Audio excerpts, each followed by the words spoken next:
everyone. We're so glad to be at Quirk's virtual event again this year. Like last year, we joined forces with our partners from Twitter to present the findings of latest research on social media advertising. So my name is Sanya from EyeSee. I'll be the host of today's session, and I'm joined today by two research analysts from Twitter, Kelsey Capobianco and Isabel Swade. Hello. Hello and welcome. Thanks so much for having us. Hi, we're excited to walk you through this research. Thank you. And today we also have Vuk Pashkovic, who is EyeSee's CTO. Hi all, and thanks for having me. So here we are at the start of 2021 after a very challenging year filled with big conversations and learnings. I wanted to ask you, what has Twitter's focus been in 2020? Yeah, thank you so much for that question. So at Twitter, we are committed to making the service a safe place for everyone. To that end, we are committed to policies that lead, products that protect, and partnerships that drive industry-wide change. These actions allow us to keep brands safe while fulfilling our purpose to serve the public conversation.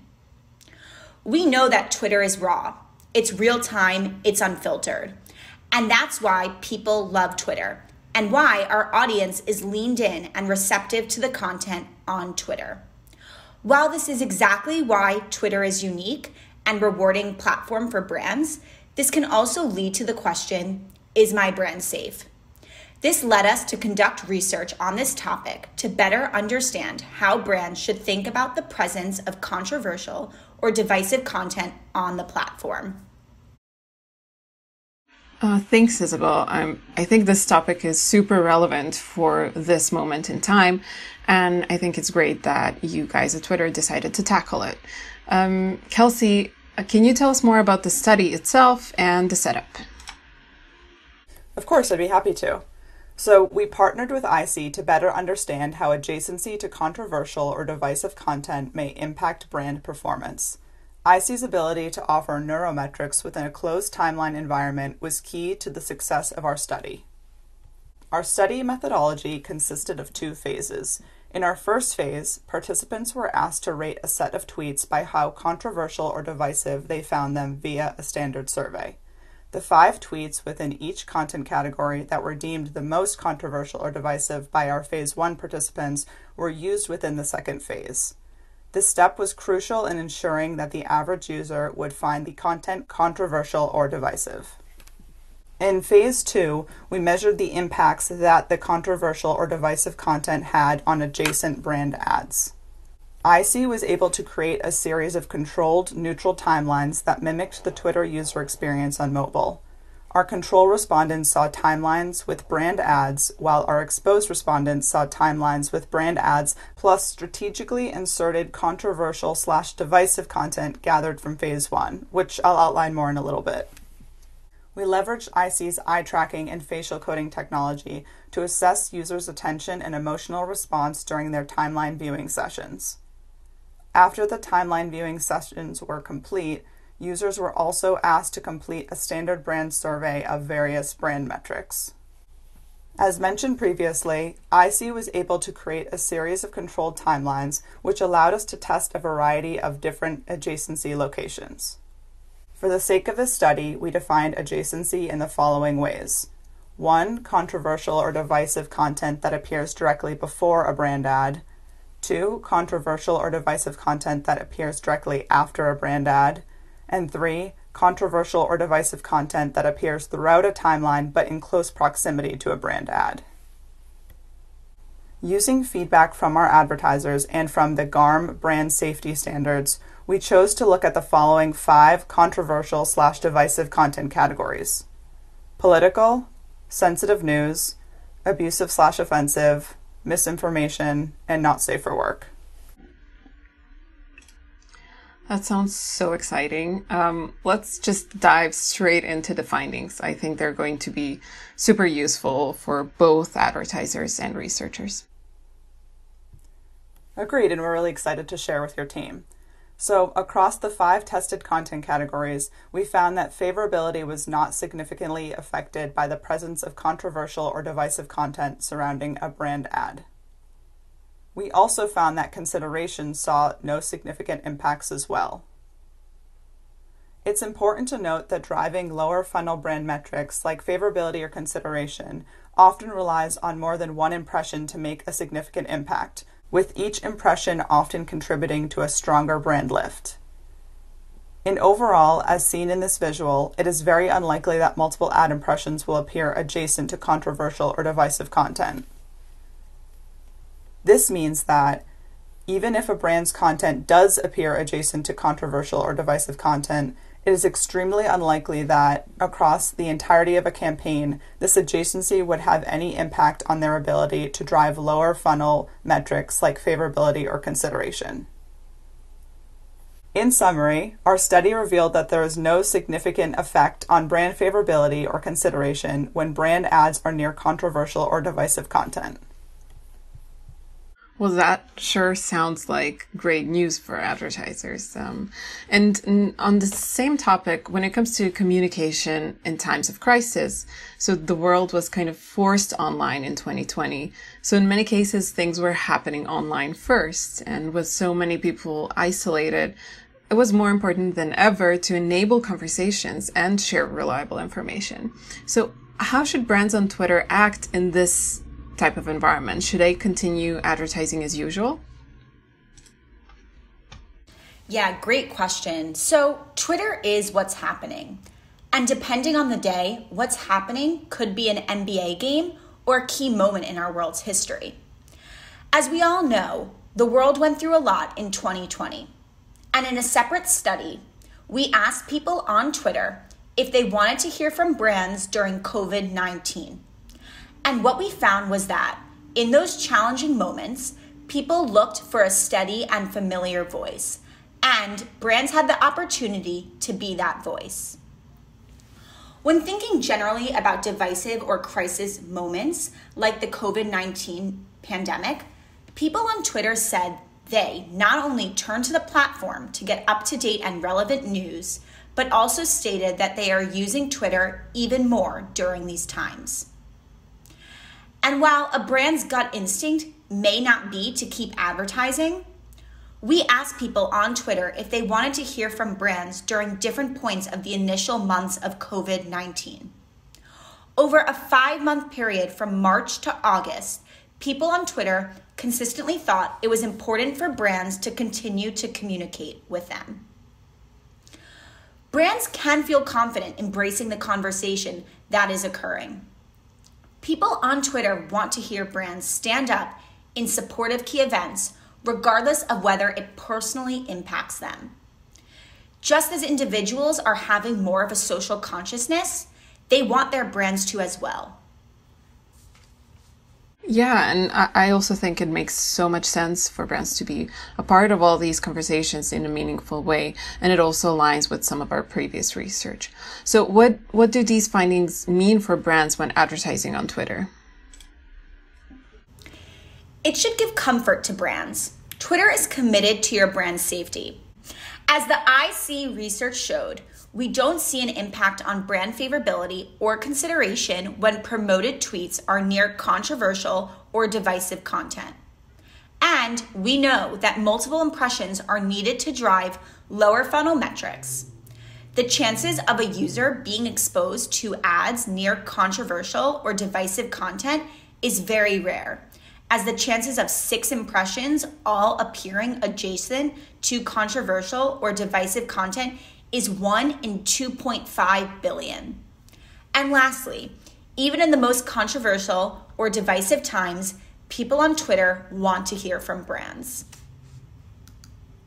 So before we move on to tech talk, I would like to make a short stop here to kind of tie in our previous research findings with what Isabel just said about brands engaging in socially relevant, albeit sensitive topics. So we recently ran a study about how brands participating in different topics affects brand equity and other behavioral KPIs. So These study findings have already been shared in a previous EyeSee webinar session that if you're interested, you can find on our website or YouTube channel. But since it reinforces what was just shared only on a different social network, I thought I'd touch upon some of the main findings. So this study on brand messaging in crisis was conducted in a replicated Instagram environment on mobile devices, and it measured both survey and behavioral performance on as much as 1,800 respondents who were exposed to ads from 6 different industries and 6 different content types. And here you can see the industries and also a rundown of what post types we tested. In order to assess how brands are perceived if they address big societal issues such as the COVID-19 crisis, the Black Lives Matter movement, or other topics such as LGBTQ rights, veterans, marginalized groups, etc., but also business as usual type of content such as giveaways, brand image posts, offers, discounts, seasonal posts. To do that, we used eye tracking, facial coding, and survey measures. There's one interesting finding about the study. I'm not going to go too deep into this, but I'm going to say that if the respondents do not see a real life impact of whatever a brand is doing to help a certain cause, it is perceived as signaling. So as soon as you demonstrate your support in a palpable way and show how you're contributing to a cause instead of just posting about it, likability and clarity skyrocket. So consequently, Black Lives Matter related posts affected brand usage as well, which demonstrates that addressing these issues has a direct relationship to where your buyers will put their money. Responding to the Black Lives Matter or COVID-19 crisis will improve brand perception, especially so in industries where long-term relationships and loyalty-building business models are key, such as financial services and strong FMCG brands. These posts can be more impactful than just pure emotional or image posts or a regular CSR post. So our advice would be to think about meaningful ways to address the crisis in a less generic way, more humbly, and make it relatable to your audience. So the key conclusion of this study would be, don't be afraid to take a stand, but also make sure it is connected to your brand and relevant to the consumer. So now let's move on to WOOC and talk about tech. So tech truly has the power to change research, and we see new elements brought into the insights toolkits, which completely change the picture. Think social listening, AI, data science, and behavioral methods. I recently read a great comment from the Chief Data Officer of Black Swan Data, Dave Soderberg, who calls this era the end of question-based market research. And we couldn't agree more. I think that understanding behavior in the right context will replace so many old research paradigms. So WOOC, how is EyeSee working to build this new transformative tech? Well, technology is a big part of what we do at EyeSee. There is an underlying desire to get the best out of tech and the best researchers for interpretation, for a blend that provides our clients with the most predictive insights. With some clients like Twitter, we have established a true partnership in which we mutually encourage growth and understanding. Sometimes a project would require us to push our limits and create new solutions in order to walk side by side and find a way to unlock insights they need us to. Other times it is us and ideas of our talented team, I must say, from our innovation director leading the whole innovation process that we have, to a junior data analyst who can also contribute. This not just opens a new door, but creates a passage into what was previously unattainable. And mainly to answer your question, we have a team that works hard to create cutting edge environments and protocols for any kind of testing you can imagine, new industries, new consumer experience, but also new ways of testing staples like packaging, advertising, or NPDs. Another thing I would like to point out here is that we love to build behavioral versions of things that were usually tested without this essential dimension. As we grow, tech will continue to be one of the areas on which we spend the most time focused on as a company, of course. Let's go back to the Twitter study we just talked about. Can you tell us more about the tech behind it? Yeah, sure, no problem. There are multiple ways to test behavior on social media depending on the study objectives. You can go for mobile or desktop studies or blended approaches, apps or CMS platforms. But the key element in all of them is making the environment look as close as possible to a real life experience so that the respondents can explore the content very naturally. For this study in particular, the interplay of content and context was essential, so it had to be done in simulated Twitter feed. Considering the huge scope of the study, we had over 10,000 respondents and over 50 cells, so we decided to come up with a way to automate some parts of timeline building process. So we developed a special script application that allowed us full control over the stimuli, but a much faster study setup. With this hack, we basically crunched down the setup time by 80%, which is tremendous time that we saved for our data analysts.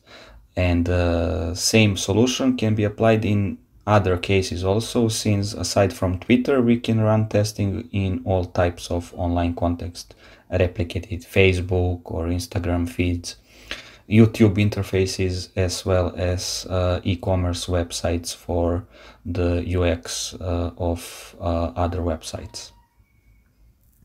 Can you tell us more about these contexts? Why is it so important to get them right? I would say that the ability to build a lifelike experience for the respondents and have a fully experimental design that you can control is the biggest advantage of using behavioral contextual studies. They provide a very high ROI since they allow for so much experimentation, testing iterations, validating your assumptions with the real respondents in a natural setting, all the while capturing the implicit, unbiased behavioral measurements. So we spent a lot of time today focused on advertising research. Obviously, that's the topic of our session today. But what about shopper research? Can you tell us more about what kind of capabilities your team is building in the shopper arena? Yeah, sure, that's a big part of our expertise. Since virtual shopping is so versatile and it can be used in so many projects and behavioral component. Since it is highly predictive, a lot of clients choose to use it as an addition to all sorts of advertising studies, for example, to see how a piece of content performs on key KPIs, but also how an ad affects the bottom line, the ultimate effect on sales.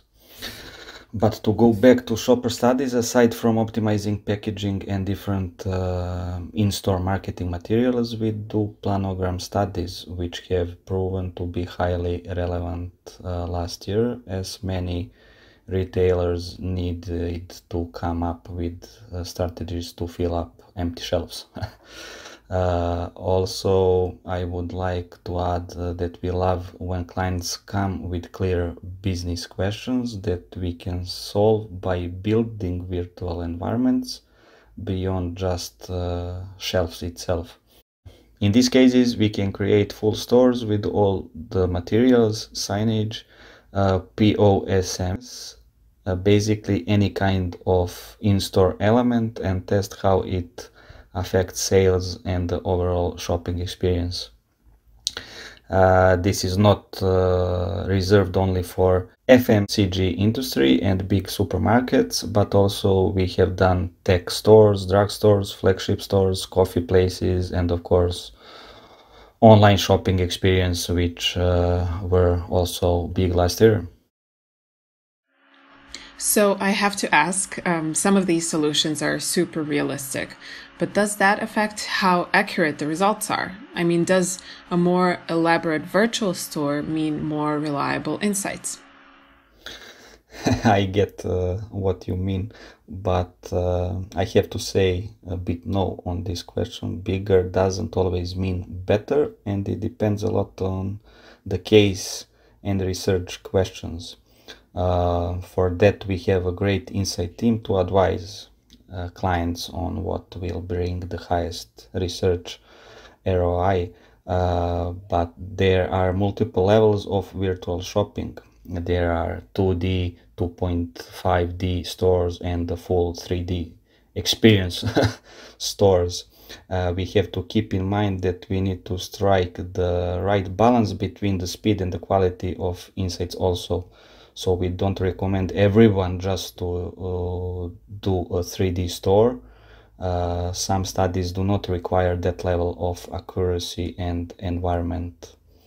Sometimes, and what I personally suggest is a 2.5D environment, and that means reliable insight faster. And sometimes, if you are testing several things in the same retailer, it is best to develop a full store, of course. That will serve you in a number of studies. Thanks so much. And do you have any predictions about 2021? What solutions will be big, and what do you have in store for tech? Yeah, we are always working for perfecting our abilities, whether it is adding features to our 3D studio and its huge database, building online solutions, or fine-tuning eye tracking and facial coding algorithms. We try to stay proactive and responsive to the needs of our clients. In the NPD area, there are so many great applications of our solutions that are flexible and verifiable. Still, I would say that clients like Twitter are setting new standards of quality research on social media. And this study shows how important partnerships like ours are for doing brave and impactful things in insights. I couldn't agree more, and that also was proved last year because our another project we did for Twitter on gender roles in sports ads was crowned as the Advertising Research Project of the Year at Quirks Awards. So it kind of proves what we just talked about. Thank you so much, Vuk. Thanks, Isabel and Kelsey, again for joining us. And thanks to all of you who were here today. If you have any questions, reach out to us. We'll get back to you as soon as possible. And thank you for giving us your time and attention.